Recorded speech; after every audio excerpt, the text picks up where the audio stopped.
ఇక్కడ కాముని చెరువు మూసాపేట ఏరియాలో ఇక్కడికి హైదరా బృందమును అట్లానే హెచ్ఎండి అధికారులు ఇంకా ఇతర అధికారులు అందరూ కూడా ఇక్కడ స్థానిక రిక్వెస్ట్ల మీద ఈ చెరువును ఎంక్రోచ్ అవుతుంది అనేటటువంటి ఒక కంప్లైంట్ మీద మేము ఇక్కడికి రావడం జరిగింది. సో ఇక్కడ అంతా కూడా చూసాము. హెచ్ఎండి ఈ కాముని చెరువును కూడా డెవలప్ చేస్తున్నారు.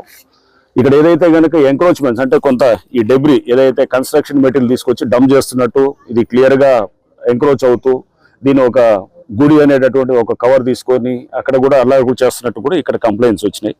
సో ఇక్కడ స్థానికులు కూడా చెప్పాము, గతంలో అంటే ఇంతకుముందు ఆల్రెడీ కట్టినటువంటి ఇల్లు ఏవైనా ఉన్నా వాటిల్ని ఎటువంటి పరిస్థితుల్లో హైడ్రా టచ్ చేయదు. కానీ ఇక మీద అంటే హైడ్రా ఫామ్ అయింది జూలైలో, ఆ తర్వాత కనుక ఏమైనా స్ట్రక్చర్స్ వస్తుంటే కనుక వాటిల్ని ఖచ్చితంగా వాటిని డిమాలిష్ చేయడం జరుగుతుంది.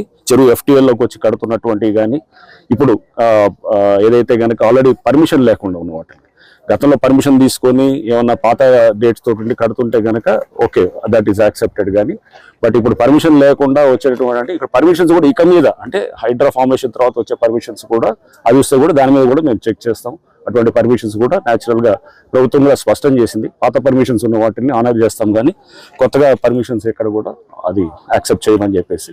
సో ప్రభుత్వ పాలసీకి అనుగుణంగా ఈ చెరువులు కాపాడే దీంట్లో మేము డెఫినెట్గా ఎఫ్టీఎల్ అట్లానే ఎంక్రోచ్మెంట్స్ కాపాడే దిశగా హైడ్రా పనిచేస్తుంది. అండ్ దీంట్లో ముఖ్యంగా ఈ ఎవరైతే పేదవాళ్ళు ఉన్నారో లేకపోతే చిన్నవాళ్ళందరూ కూడా ఆక్యుపై చేస్తున్నారో వాళ్ళని ఎటువంటి పరిస్థితుల్లో డిస్టర్బ్ చేయడం కూడా వాళ్ళకి చెప్పడం జరిగింది. సో దీంట్లో ఎవరన్నా వచ్చి రేపు తప్పుడు ప్రచారం చేసి మీ ఇల్లు అంతా కూడా కూలుస్తారంటే దయచేసి నమ్మొద్దని కూడా నేను చెప్తున్నాను. ఆల్రెడీ మీరు ఎప్పుడో కట్టుకున్న ఇల్లులు అవి అనాథరైజ్ అయినా ఆథరైజ్ అయినా పర్మిషన్ ఉన్నా పర్మిషన్ లేకున్నా కానీ వాటిని కూలగొట్టదు అనమాట.